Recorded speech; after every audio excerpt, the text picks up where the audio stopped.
नमस्कार प्यारे छात्रों, कैसे हैं आप सब। गणेश चतुर्थी की छुट्टियां जो है वो खुशी में बिताई होगी ना। और 5 दिवसीय गणेश जी का विसर्जन भी आपने किया होगा। और आज तो 7वें दिन की गणेश जी का विसर्जन होने जा रहा है। तो बाप्पा से हम प्रार्थना करेंगे कि सभी को सुखी रखो और सभी को निरोगी दीर्घायुषी बनाओ। तो छात्रों, आपको याद होगा कि पिछली बार छुट्टियों से पहले हमने जोकर इस पाठ के अंतर्गत कई प्रकार के मुहावरे और कहावतों का हमने अभ्यास किया था। आज इसी पाठ का अगला हिस्सा जो है स्वाध्याय वाला, आज हम उसे देखने जा रहे हैं। तो चलिए पन्ना क्रमांक 12 की तरफ हम बढ़ते हैं। पन्ना क्रमांक 12 पर है मैंने समझा। इस पाठ से हम क्या क्या समझ गए, तो इसके बारे में हमें 2 वाक्यों में यह जानकारी लिखनी है। फिर उसके बाद है शब्द वाटिका।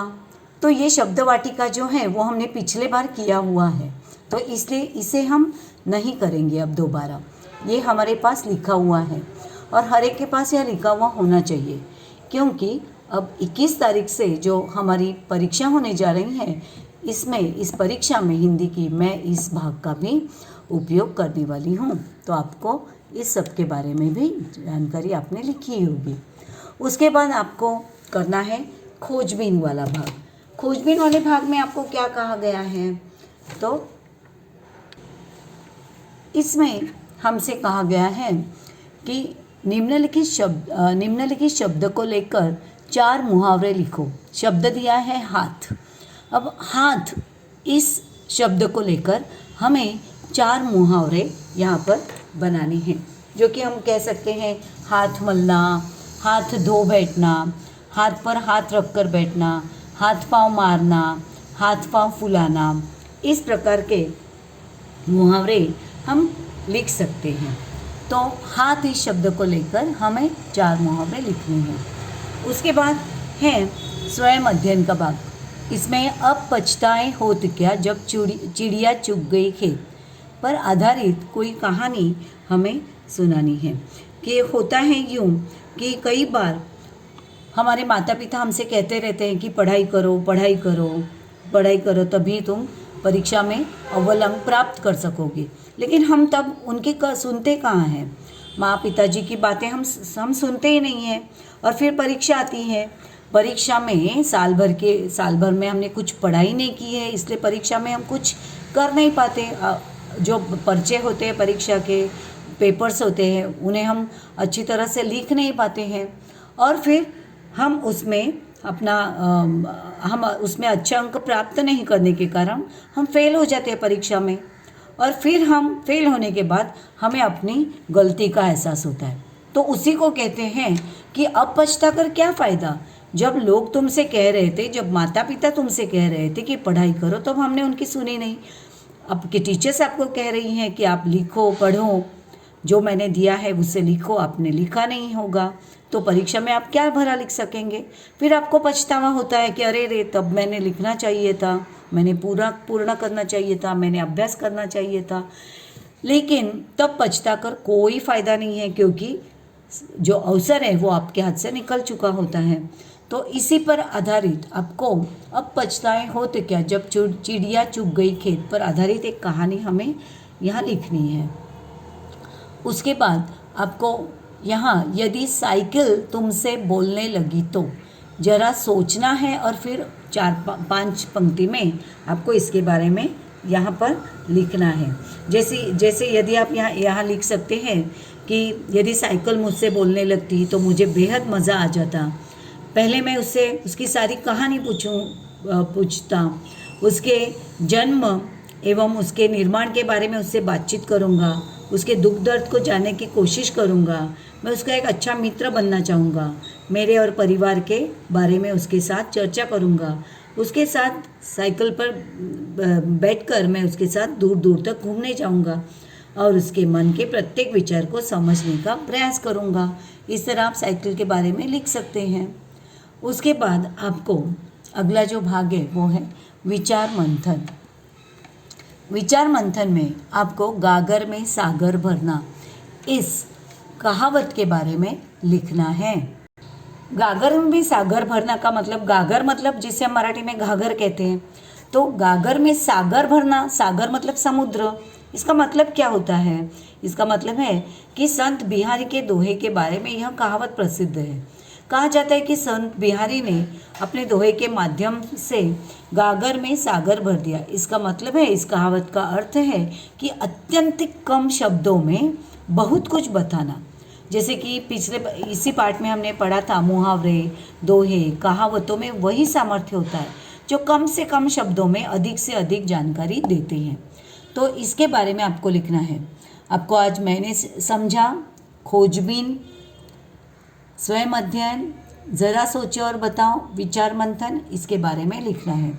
उसके बाद आपको ये जो चार्ट नीचे दिखाई दे रहा है इसे पूर्ण करना है। ये बहुत ही सुंदर ऐसा यह चार्ट है। आपको पहेलियाँ सुलझाना अच्छा लगता है कि नहीं? तो ये बिल्कुल उन्हीं पहेलियों की तरह है। अब ये पहेलियाँ क्या है देखिए, जैसे यहाँ कहा गया है, चित्र की सहायता से 12 खड़ी के शब्द बनाकर लिखो। इस चार्ट को हमें करना है, लेकिन इस चार्ट में जो चित्र दिए हैं ना, उन चित्रों के नाम, अब यदि चित्र निकाल सकते हैं तो चित्र निकालिए, यदि आप चित्र नहीं निकाल सकते तो आप नाम चित्रों के लिख सकते हैं। हाँ, अब क्या कहा है देखो, यहाँ कुल 12 लकीरें हैं, 12 शब्द हमें बनाने हैं और इसी तरह की चार्ट हमें बनाना है। अब इस 6 के नीचे ये बाकी के जो शब्द हैं वो इसके नीचे लिख सकते हैं। जैसे कि चित्र का पहला अक्षर, अब ये चित्र क्या है? ये चित्र है कमल, वर्ण है ल, ओके। अंतिम चित्र का अंतिम अक्षर है, ये क्या है? ये है आम, ओके। अब यहाँ पर 3 अक्षर वाला ये शब्द है, इसमें क्या करना है हमें? इसमें हमें चित्र की सहायता से 12 कड़ी के शब्द बनाकर लिखने हैं। जैसे कि मैं आपको बताती हूँ पहले चित्र के बारे में। जैसे कि पहला चित्र है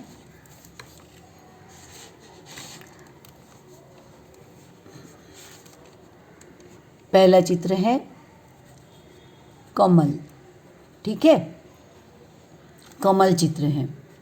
वर्ण दिया है ल, बीच वाला वर्ण दिया है ल, और तीसरा जो चित्र है वो है आम, ठीक है, आम। अब आपको क्या करना है? बीच वाला अक्षर तो दिया है, यहाँ कहा गया है कि इस चित्र का पहला अक्षर लीजिए। इस चित्र का पहला अक्षर क्या है? क, तो इसे हम लेते हैं क। फिर बीच वाला जो वर्ण है वो है ल, तो वो मैंने लिया ल। और इस चित्र का अंतिम अक्षर, अब ये चित्र क्या है? ये चित्र है आम, तो आम का अंतिम अक्षर क्या है? म, तो इसे हमने यहाँ लिखा म। अब ये शब्द क्या तैयार हुआ? ये हुआ कलम। कलम मतलब पेन, जो मेरे हाथ में है। तो इस तरह हमें शब्द बनाने हैं। और एक शब्द मैं आपको दूसरा यहाँ पर बता देती हूँ, ठीक है। ये जो दूसरा शब्द है इसके बारे में हम देखते हैं। अब हम यहाँ लिखेंगे दूसरा, ठीक है। अब ये क्या है चित्र? ये है कागज़, ठीक है। तो मैं चित्र नहीं बना सकती, इसलिए मैं इसका शब्द लिखती हूँ। मुझे चित्र बनाना वैसे तो ज़्यादा आता नहीं है। फिर बीच में अक्षर कोई नहीं दिया है तो हम डैश करते हैं, ठीक है। और ये एक मिनट, हाँ, ये जो बीच वाला जो अक्षर है वो कुछ भी नहीं दिया है। तो अगला जो शब्द है वो है, चित्र जो है वो है किला। वो क्या चित्र है? किला है। तो इसे हम ऐसे लिख सकते हैं, देखिए,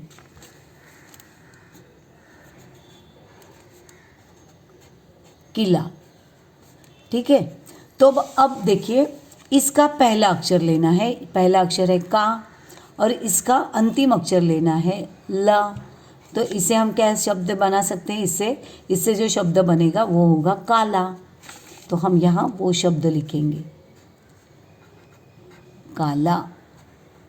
समझ में आया? और बीच वाला वर्ण तो दिया ही नहीं है।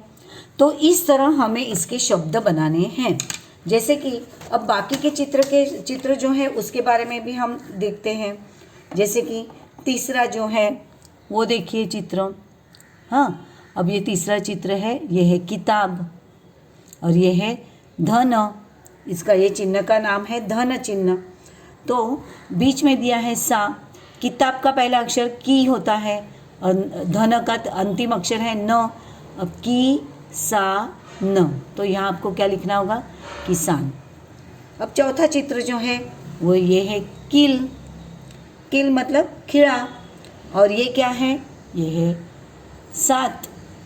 तो इसका पहला अक्षर हुआ की और इसका अंतिम अक्षर है त। की म त, तो यह शब्द कौन सा बनेगा, कीमत। बीच वाला वर्ण तो दिया हुआ है।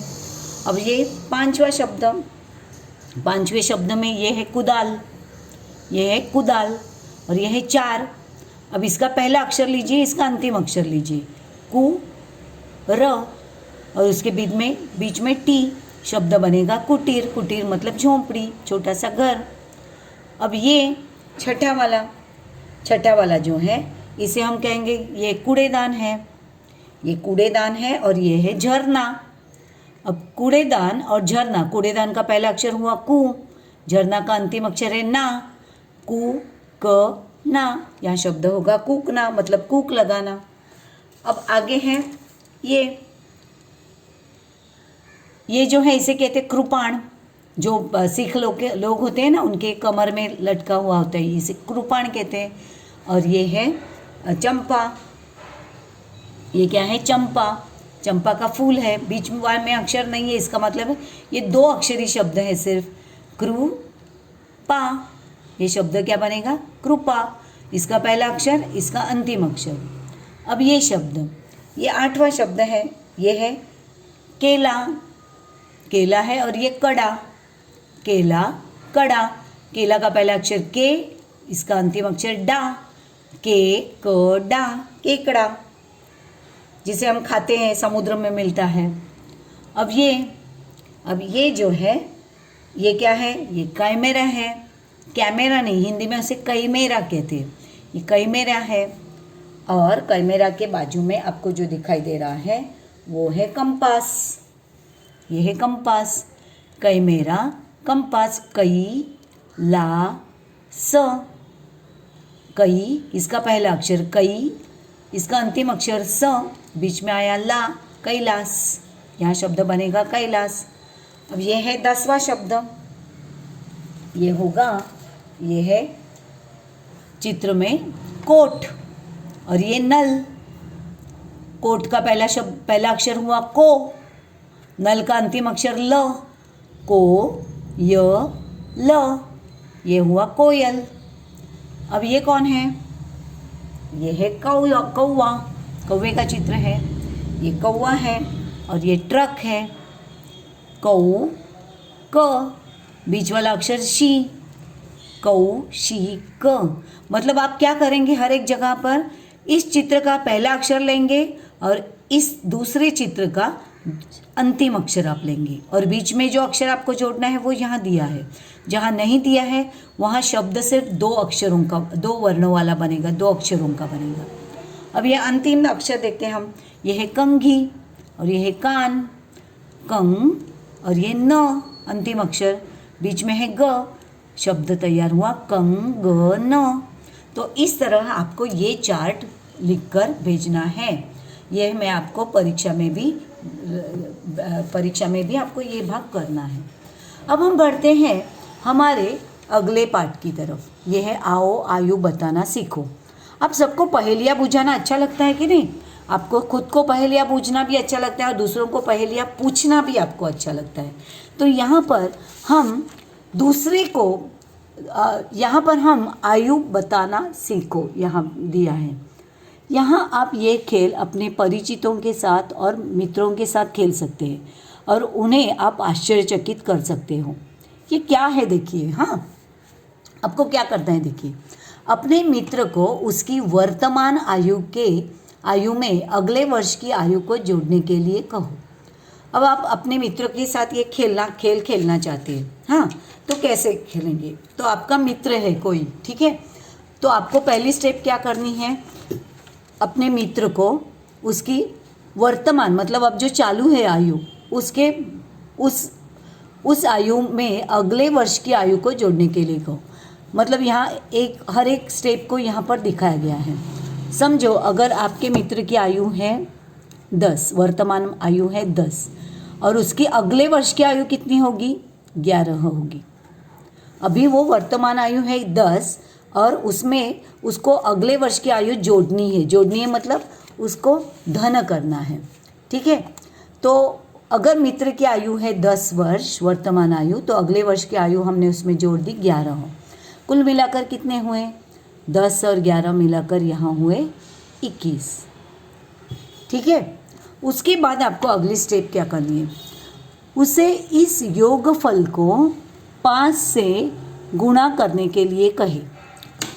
इसको आप दूसरी स्टेप करेंगे, ये है पहली स्टेप। अब यह जो योगफल आया है ना, योगफल मतलब इसका योग करके, मतलब इसे धन करके, इसमें ये जो उत्तर आया है इसे योगफल कहते हैं। तो योगफल मतलब बेरीज करून आलेला उत्तर, तो उसका योगफल जो आता है वो आता है 21। इसे 5 से गुना करो। इसे क्या करना है? 5 से गुना करो। अब इसे अगर आप 5 से गुना करेंगे तो इसका जवाब आएगा 105, ठीक है। तो ये उसका उत्तर आया। अब तीसरी स्टेप, प्राप्त गुणनफल, इसे कहते हैं गुणनफल। इसे योगफल कहते हैं क्योंकि इसमें बेरीज की है, हमने धन किया है। इसे हमने गुना है तो इसे कहते हैं गुणफल। ये योगफल है, ये गुणफल है। गुणाकार करून येतं उत्तर, त्याला गुणनफल म्हणतात। तो अगला है प्राप्त गुणनफल में उसे अपने जन्म वर्ष का इकाई अंक जोड़ने के लिए कहे। अब यदि उसका जन्म वर्ष जो है तो वो जन्म वर्ष वो यदि 2004 है, समझो, अगर उसका जन्म 2004 में हुआ है तो इस गुणनफल में क्या करना है हमें? प्राप्त गुणनफल में जन्म वर्ष का इकाई अंक, इकाई म्हणजे एकक स्थानी असलेलं, एकक स्थानी म्हणजे युनिट प्लेसच्या जागी असणारं जे अंक आहे तो काय करायचा, याच्यामध्ये बेरीज करायचा। म्हणजे तीसरी स्टेप है, तीसरी जो स्टेप है वो है 105 में आपको उसके जन्म वर्ष का जो इकाई की जगह पर जो शब्द अंक आया है वो इसमें योग करना है। ये कितना हुआ? ये जवाब हुआ 109, ठीक है। आगे क्या कहा है? प्राप्त योगफल से 5 घटा दे। अब ये योगफल है, बेरीज करून येतं ते योगफल। अब इससे 5 को घटाना है, घटाना मतलब कम करना है। चौथी स्टेप करते हैं, इस योगफल से 5 को घटाना है। घटाना है मतलब वजा करायचे, म्हणजेच सबस्ट्रॅक्ट करायचे। योगफल म्हणजे ॲडिशन, मल्टीप्लिकेशन मतलब गुणन, ये एडिशन मतलब योग, और इसे कहते हैं सबस्ट्रैक्ट करना मतलब घटाना। तो ये इसे घटाते हैं तो इसका उत्तर आता है 109 से हम 5 को घटाते हैं तो उसका जवाब आता है 104, ठीक है। अब क्या कहा है? घटाने के बाद जो संख्या प्राप्त होगी उसकी बाई ओर के 2 अंक तुम्हारे मित्र की आयु है। क्या है करना है? उसकी बाई ओर मतलब लेफ्ट साइड पर, मतलब हम मराठी में जिसे डावी बाजू म्हणतो। तर या देखिए इसे घटाने के बाद आप आपके मित्र से कह सकते हैं कि इस अंक में जो बाईं तरफ के जो 2 अंक आए हैं वो तुम्हारी आयु है। मतलब तुम्हारे मित्र की आयु हुई 10 साल, है कि नहीं? सुंदर सी पहेली। तो इस तरह आप आपके मित्र को उसकी किसी को भी आपके परिचित व्यक्ति को आप क्या कर सकते हैं, उसकी सही सही आयु बताकर उसे आश्चर्यचकित कर सकते हैं। समझ में आया कि नहीं? अब देखिए मैं आपको और एक इसमें उदाहरण बताती हूँ। जैसे कि देखिए, आप अगर अपनी माँ से पूछते हैं या अपनी दादी से कहते हैं, ठीक है, अगर आपकी दादी जो है वो उसका जन्म है 1968 का, ठीक है, उसका जन्म साल जो है वो है 1968। अब हम अपनी दादी को कह सकते हैं, क्या कह सकते हैं कि दादी तुम्हारी क्या आयु है। उस आयु में मतलब दादी आपको बताएगी नहीं, मन ही मन वो करेगी। तो यदि दादी की उम्र आपको पहचानी है, दादी आपको आयु बताएगी नहीं, दादी मन ही मन आप जो कहेंगे उससे करने के लिए वो करेगी। दादी मन में ही सोचती हैं कि मेरी आयु है 53 वर्ष, मेरी वर्तमान आयु है 53 वर्ष, उसमें मुझे मेरी अगले वर्ष की आयु जोड़नी है, मतलब हुआ 54, ठीक है। अब 54 इसका योग फल आता है 107, ठीक है। अब हमें दूसरी स्टेप करनी है, इस योगफल को 5 से गुणन करने के लिए कहे। अब इस योगफल को, ये हुई पहली स्टेप। अब आप दादी को कहेंगे मन ही मन करने के लिए, इस योगफल को 5 से गुणन करो। 5 7 ज़ा 35, तो ये आया 5 और 3 बचे, 5 0 0, तो यहाँ आया 3 अगला, और 5 1 ज़ा 1, तो उत्तर आया, गुणनफल आया वो 135, यहाँ आया 135। अब क्या करना है, तीसरी स्टेप, प्राप्त गुणनफल में, ये प्राप्त गुणनफल है में उसे अपने जन्म वर्ष का इकाई अंक जोड़ने के लिए कहो। अब जन्म वर्ष का इकाई अंक है 8, इकाई अंक मतलब युनिट स्थान पर एककाच्या जागी जो अंक आहे तो। इस गुणनफल में तीसरी स्टेप आपको करनी है, 135 योग करेंगे इनके आयु के इकाई स्थान पर जो अंक है उससे जोड़ेंगे। 8 और 5 13, एक आया, 8 और 5 13 और एक आया, उसमें 3 में 1 जोड़ते हैं, इसका जवाब आया 143। अब क्या करना है, चौथी, प्राप्त योगफल में से 5 घटा दे। अब आपको क्या करना है, चौथा, ये योगफल हमें मिला है 143, इसमें हम 5 को घटा देते हैं, तो ये आया 8 3